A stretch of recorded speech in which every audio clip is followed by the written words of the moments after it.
Satrio Piningit Sang Ratu Adil yang dinanti-nanti kemunculannya itu adalah bos men Son Toyo.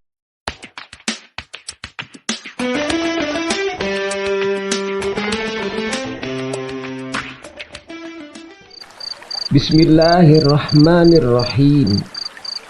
Setelah membaca tanda-tanda, setelah menganalisa data dan fakta, setelah mengamati segala peristiwa, maka dapatlah disimpulkan bahwa lelaki yang disebut dalam 3 naskah kuno, Jangka Jayabaya, Uga Wangsit Siliwangi, dan Serat Kalatida Ronggowarsito sebagai Satrio Piningit Sang Ratu Adil itu adalah Bosman Mardigu Wowik Prasantyo. Sebelum saya membahas kriteria ke-9 Satrio Piningit Sang Ratu Adil sebagai lanjutan dari 8 kriteria yang telah saya bahas dalam video-video sebelumnya, terlebih dahulu saya hendak menyampaikan bahwa wacana tentang sosok Satrio Piningit Ratu Adil yang dihubungkan dengan sosok Bosman Mardigu Wowik Prasantyo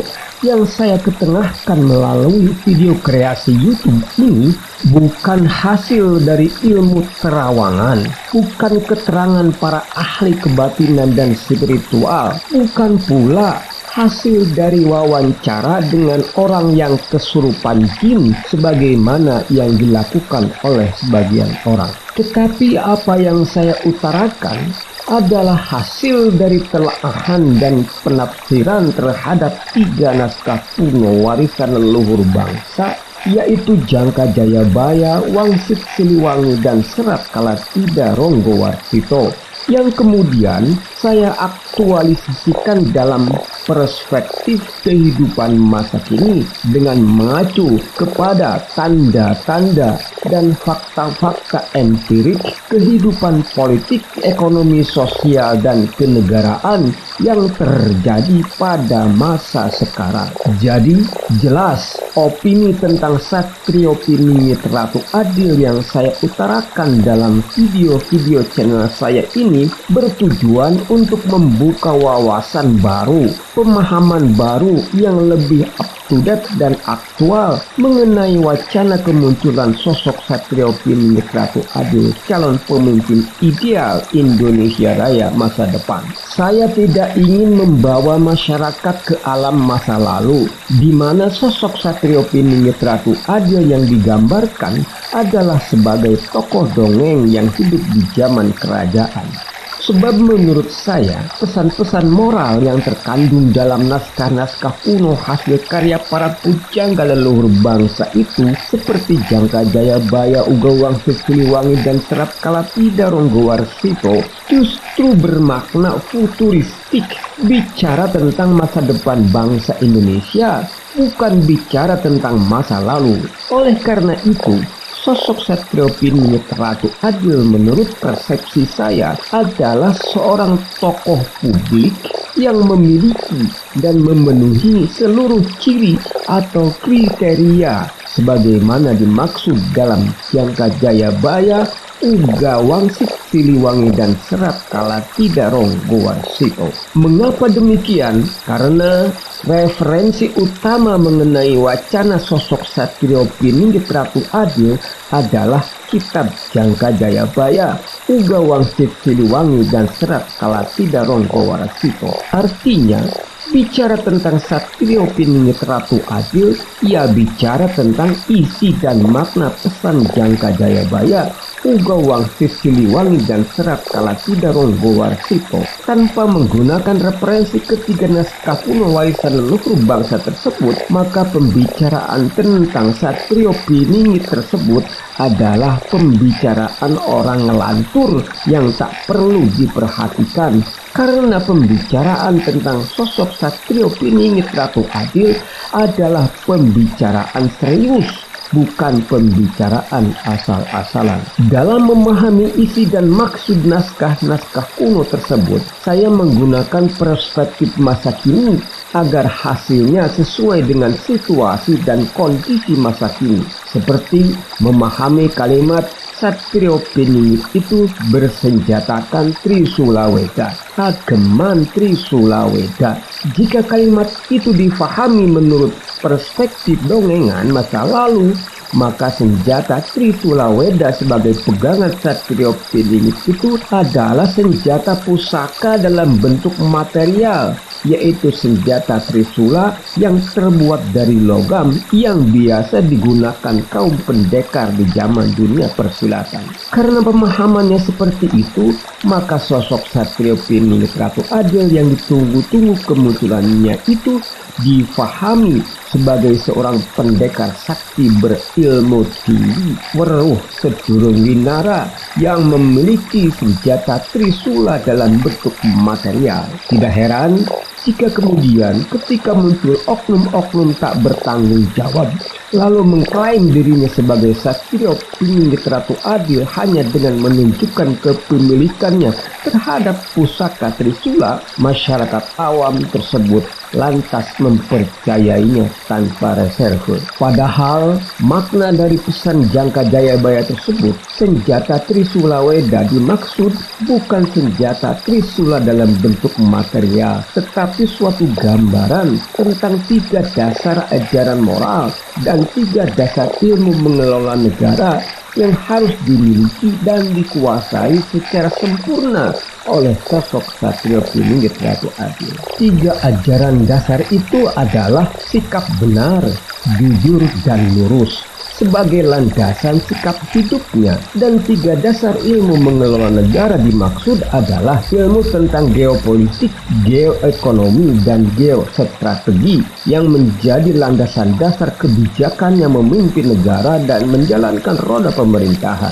Dengan menggunakan perspektif kekinian itu, maka sosok Satrio Piningit Ratu Adil yang dinanti-nanti kemunculannya itu adalah seorang tokoh publik masa kini yang memiliki dan memenuhi seluruh ciri atau kriteria sosok Satrio Piningit Ratu Adil sebagaimana digambarkan oleh para leluhur bangsa dalam karya sastranya Jangka Jayabaya, Uga Wangsit Siliwangi, dan Serat Kalatingga.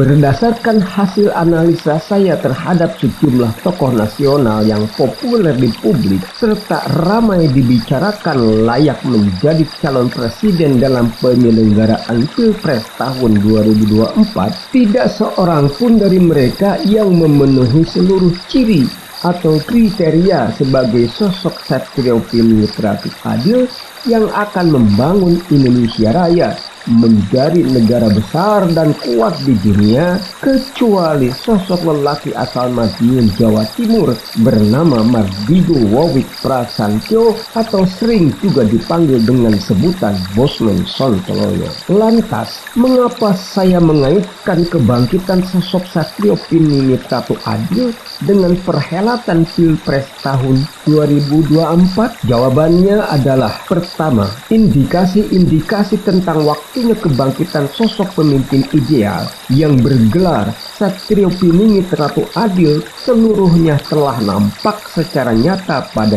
zaman ini, seperti dekadensi moral merebak di tengah masyarakat, bencana alam melanda di mana-mana, peperangan terjadi di bumi bagian timur tengah, banyak pejabat negara yang tidak amanah, banyak penipuan, banyak pengkhianatan, dan peristiwa-peristiwa lain yang kesemuanya sudah diramalkan akan terjadi oleh Jangka Jayabaya, Uga Wangsit Siliwangi, dan Serat Kalatingga Rongkowarsi. Kedua, sejak merdeka sampai hari ini, Indonesia telah dipimpin 7 orang presiden atau 7 orang kesatria, yaitu Satrio Kinunjoro Murwo Kuncoro yang dipersonifikasikan kepada sosok presiden pertama Soekarno. Kemudian Satrio Mukti Wibowo Kesandung Kesampar yang dipersonifikasikan kepada sosok presiden Soeharto. Kemudian Satrio Jinumput Sumela Atur sosok Presiden B.J. Habibie. Satrio Lelono Tapa Inrame, sosok Presiden Abdurrahman Wahid. Satrio Piningit Hamongtuoh, sosok Presiden Megawati. Satrio Boyong Pambukaning Gapuro, sosok Presiden Susilo Bambang Yudhoyono dan Presiden Joko Widodo sebagai personifikasi kesatrio Pinanggita Sinuhun Wahyu. Artinya, 7 kesatria yang disebutkan bakal memimpin Indonesia telah terpenuhi seluruhnya, mulai dari Presiden Soekarno hingga Presiden Joko Widodo. Namun demikian, dari ke-7 kesatria tersebut, tidak seorang pun yang diidentifikasi sebagai pemimpin yang berhasil membangun Indonesia menjadi negara ideal yang diimpikan seluruh elemen bangsa. 7 orang kesatria tersebut hanya disebut sebagai sosok-sosok yang ditakdirkan memimpin Indonesia tanpa menyebutkan siapa di antara mereka yang berhasil mewujudkan Indonesia sebagai negara yang adil, makmur, sejahtera lahir batin, negara yang baldatun, thayyibatun, warabun wafur. Karena faktanya hingga hari ini sebagian besar masyarakat negeri kaya raya ini masih hidup miskin dan melarat. Justru sosok pemimpin yang disebutkan bakal mewujudkan Indonesia sebagai negara impian, negara superpower yang disegani segenap bangsa adalah sosok Satrio Piningit Ratu Adil sebagaimana disebutkan dalam isi tulisan 3 naskah kuno Jangka Jayabaya, Uga Wangsit, Siliwangi, dan Serat Kalatida. Artinya, Presiden ke-8 Negara Kesatuan Republik Indonesia yang akan naik tahta di kursi RI 1 nanti gelarnya adalah Kesatrio Piningit Ratu Adil yang bakal muncul setelah Presiden ke-7 yang punya gelar Kesatrio Pinanggita Sinuhun Wahyu. Oleh karena Presiden Joko Widodo sudah menjabat 2 periode, maka Kesatrio Pinanggita Sinuhun Wahyu tersebut berakhir masa baktinya pada tahun 2024 yang kemudian akan digantikan kedudukannya sebagai presiden oleh seorang lelaki yang telah lama dipersiapkan Tuhan untuk tampil memimpin Indonesia ke depan, yaitu Kesatrio Piningit Sang Ratu Adil. Atas dasar pemahaman itulah saya meyakini dengan seyakin-yakinnya sosok pemimpin ideal yang dinanti-nantikan oleh segenap elemen bangsa itu bakal muncul dan naik tahta pada tahun 2024 atau setidak-tidaknya setelah berakhirnya masa jabatan Presiden ke-7 Republik Indonesia. Alasan ketiga, terjadinya perseteruan besar antara Amerika dan RRT sehingga terjadi perang dagang di antara kedua negara besar tersebut, ditambah dengan munculnya pageblug COVID-19 berkepanjangan adalah suatu tanda besar tentang telah tibanya waktu kebangkitan Satrio Piningit Ratu Adil yang ditunggu-tunggu. Jangka Jayabaya menyebutkan dengan jelas bebarengan sing wis mungkur prihatine manusa kelantur-lantur iku tandane putra Betara Indra wis katon tumeka ing Arcapada ambem bantu wong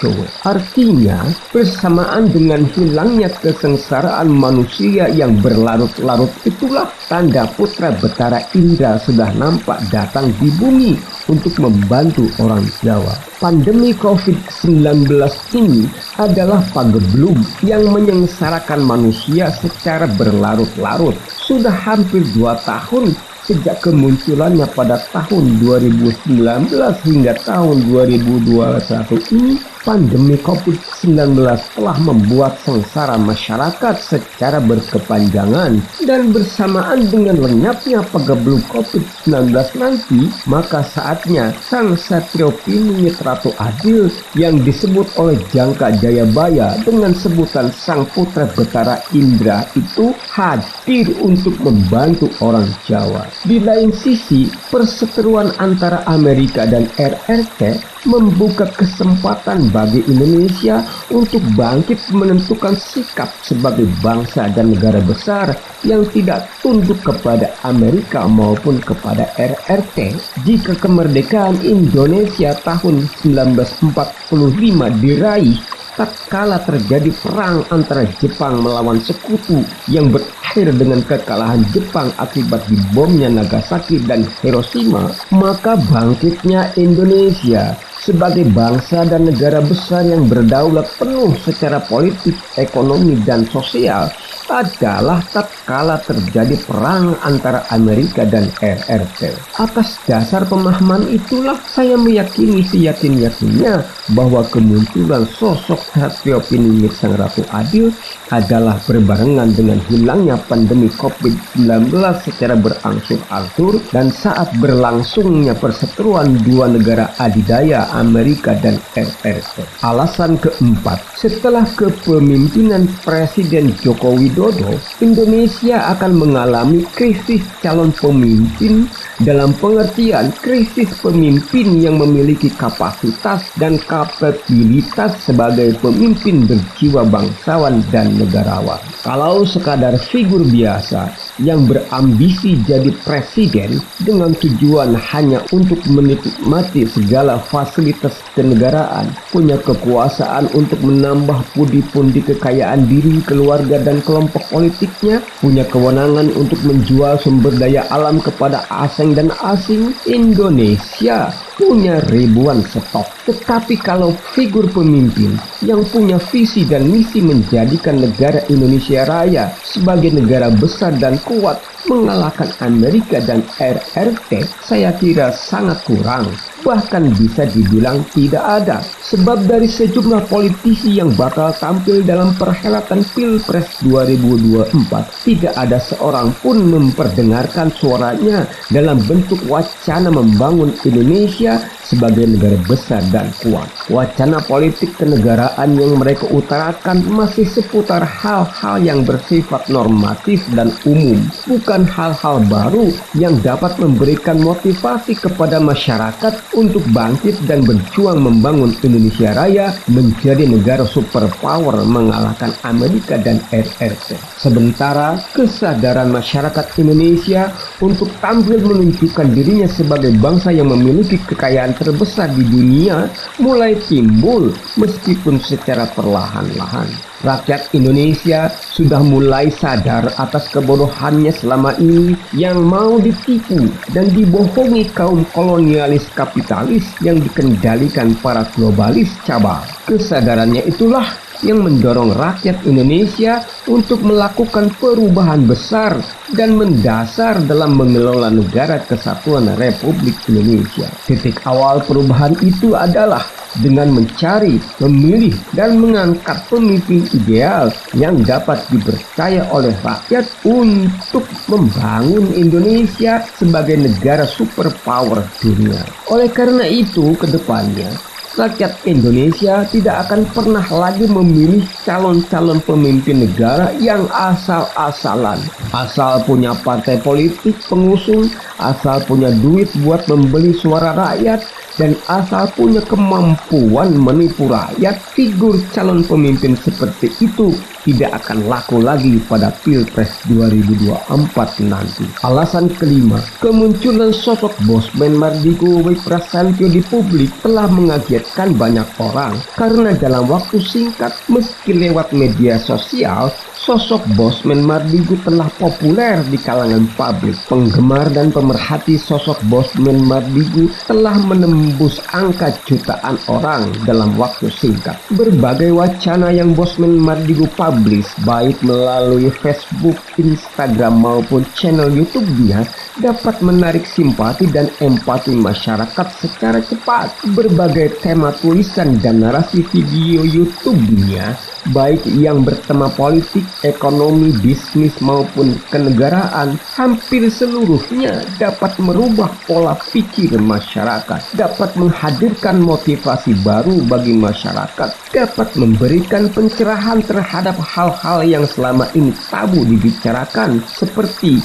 tentang keberadaan kaum globalis, berikut konspirasinya dalam menguasai dan mengendalikan kekuasaan ekonomi dunia. Dengan sangat gamblangnya Bosman Mardigu membuka rahasia konspirasi kaum globalis tersebut yang dipandangnya telah merugikan masyarakat dunia, sehingga dengan sangat lantang Bosman Mardigu menyatakan diri sebagai seorang nasionalis patriotik yang akan melawan dan menghentikan konspirasi kaum globalis tersebut. Kepandaian, kecerdasan, ketegasan, dan keberanian sosok Bosman Mardigu yang terbaca dari isi tulisan dan narasi-narasi videonya itulah yang dapat menyedot perhatian publik, termasuk saya di dalamnya.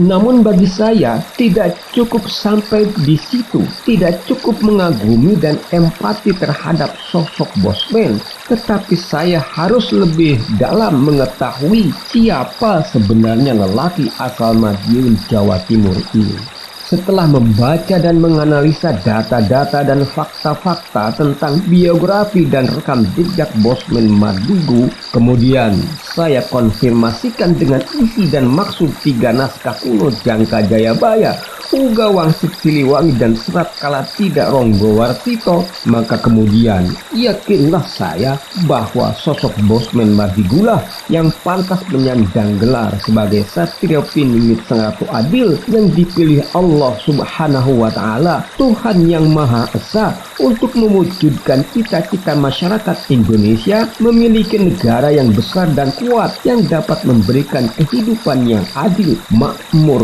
sejahtera lahir batin bagi seluruh warga negaranya tanpa memandang suku, ras, dan agama. Keyakinan itu muncul setelah ciri-ciri atau kriteria sosok Satrio Piningit Ratu Adil sebagaimana disebutkan dalam Jangka Jayabaya, Uga Wangsit Siliwangi, dan Serat Kalatidha Ronggowarsito seluruhnya dipenuhi oleh sosok Bosman Mardigu, seperti tentang daerah kelahirannya, asal-usul keluarganya, kapasitas keilmuannya, sikap dan karakter pribadinya, dan hal-hal lain yang berhubungan dengan karakteristik seorang Satrio Piningit Ratu Adil. Semuanya digenapi oleh sosok Mardigu Wawik Prasanjo. Atas dasar dan alasan inilah saya kemudian membuat video kreatif ini yang isinya berupa narasi-narasi tentang ciri-ciri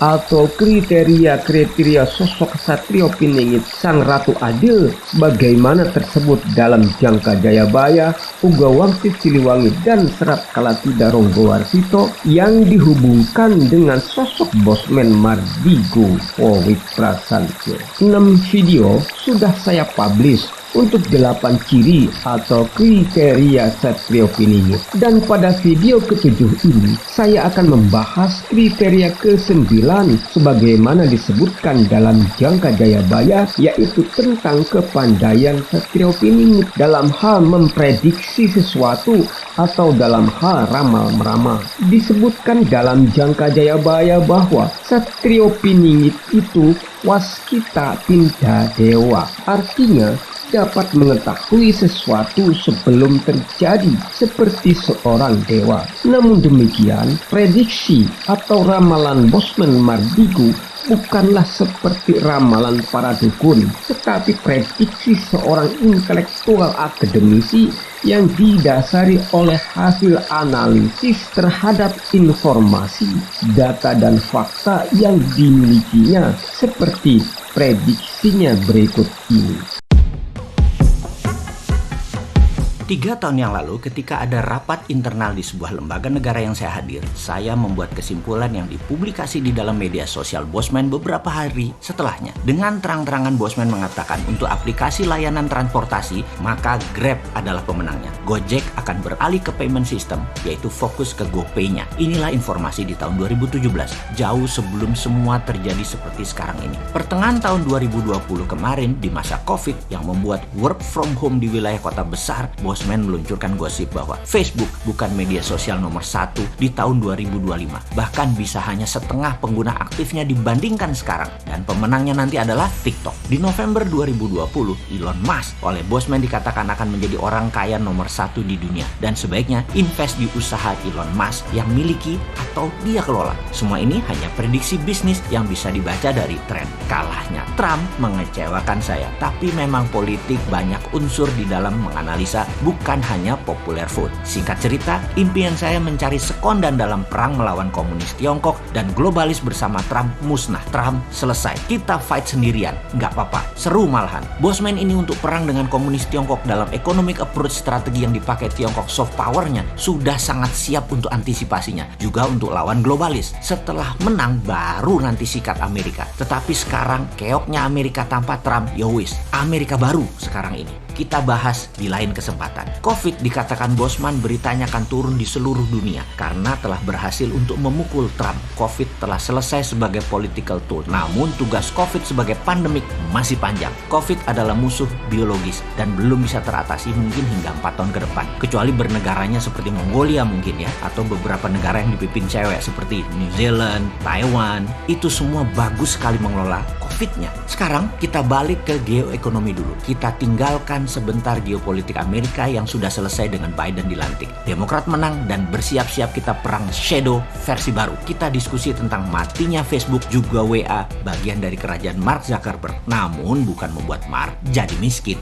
Dia menurut saya akan seperti GoPay, fokus di financial inklusi. Libra, mata uang digitalnya, itu akan dia fokuskan karena pasti akan menguntungkan 10 kali lebih banyak untungnya dari Facebook dan WA jika dijumlahkan. Jadi kita yang biasa mengiklankan menggunakan Facebook Ads, IG Ads, nanti siap-siap jadi garing, siap-siap sepi dan boros. Tidak efektif, tidak seefektif dulu dibandingkan kita mengiklan di YouTube dan TikTok. Juga akan hidup kembali Google Ads dengan SEO versi barunya, Search Engine Optimizer-nya. Kesimpulan, kalau dalam 3 tahun yang lalu si Sontoloyo ini mengatakan bahwa dalam tingkat ASEAN, Grab is the winner dalam aplikasi transportasi, kemudian Gojek geser ke GoPay sebagai MVP atau most valuable produk mereka, bukan online transportation lagi, dan GoPay the winner di e-money. Maka sekarang iklan berbayar, tempat pebisnis beriklan akan dimenangkan oleh TikTok dan YouTube, mengalahkan FB Ads dan IG Ads. Mark Zuckerberg pasti akan mempivot bisnis FB ke Libra dengan segera, digital currency. Nah, disinilah swasta besar yang dalam bahasa Bosman adalah globalis cabal memainkan dunia. Bayangkan, negara itu lebih berdaulat dari korporasi. Namun banyak negara yang dikelola dengan manajemen lemah, tidak berdaulat. Jangankan lawan negara kuat, lawan big giant corporation aja keok. Google bisa lo kendalikan sebuah negara, FB, IG, WA bisa kendalikan sebuah negara. Banyak negara takluk karena rakyatnya sudah tergantung 99% terhadap giant corporation yang menggurita bagaikan kaki oktopus. Jadi kalau dalam Mardigu Nation kita akan menyarankan pemerintah swasta terbitkan Libra, terbitkan Bitcoin, apa dasarnya? Kemudian e-renminbi dimainkan di Tiongkok tahun lalu, di dalam negerinya menggantikan renminbi lama yang hanya beredar di dalam negeri berbasis proyek. Seperti saran Sontoloyo jauh-jauh hari, kita segera menerbitkan e-rupiah. E-rupiah ala MMT ya. Kemarin mengambil SWF-nya saran Bosman. Terima kasih, tapi tetap pakai bunga, pakai pinjaman, bukan pakai cara MMT. Nggak apa-apa, nice try, selamat mencoba, silakan, monggo. Sekarang e-rupiah ala MMT, ala e-renminbi, bukan ala Bitcoin, bukan ala Libra. Lakukan segera, lembaganya kan sudah ada, SWF tadi. Beredarnya e-rupiah tadi masuk langsung ke kalangan UKM. Bener deh bos, ekonomi kita ini bisa belangsak di tahun 2021 ini, tahun kepekatan. Kalau tahun 2020 saja, tahun inflasi, tahun 2021 ini tidak lebih baik, bahkan lebih buruk karena 3 juta orang akan terpapar COVID. Rumah sakit akan hanya terima yang berat-berat saja. Isolasi mandiri, semakin panjang masa isolasinya. Tadinya 14 hari, sekarang bisa sebulan. Bayangin kalau direksi, pengusaha, UKM, orang yang menggaji orang lain harus isolasi. Ekonomi belangsak, pengangguran meningkat. Saat ini diprediksi 90% warteg di Jabodetabek akan tutup karena tidak bisa bayar sewa dan naiknya harga bahan baku. Dan banyak lagi masalah ekonomi mikro lainnya. Berani nggak terbitkan e-rupiah melawan IMF, World Bank, dan globalis? Ayolah, mana sih nyali lo? Ketepatan prediksi Bosman Mardigu diakui oleh banyak orang, termasuk tokoh publik figur seperti Roy Marten berikut ini. Setiap Mas Bobi prediksi ketika itu dolar bakal 14, bakal 15, itu 2 tahun yang lalu. Okay. Kemudian soal geopolitik, soal begitu banyak hal yang Mas Bowie prediksi, semuanya tepat. Demikianlah kriteria Satrio Piningit yang disebutkan Jangka Jayabaya Waskita Pindadewa, mengetahui sesuatu sebelum terjadi atau dapat memprediksi sesuatu dengan tepat, tidak dapat dipenuhi oleh tokoh-tokoh lain selain Bosman Mardigu Wawik Prasantyo yang juga telah memenuhi 8 kriteria lainnya secara sempurna. Tentang kriteria Satrio Piningit Ratu Adil ke-10 dan seterusnya akan kita bedah dalam video-video berikutnya. Terima kasih sudah berkenan menonton, like, mensubscribe, dan membagikan video dan channel ini. Salam Indonesia Raya. Wassalamualaikum warahmatullahi wabarakatuh.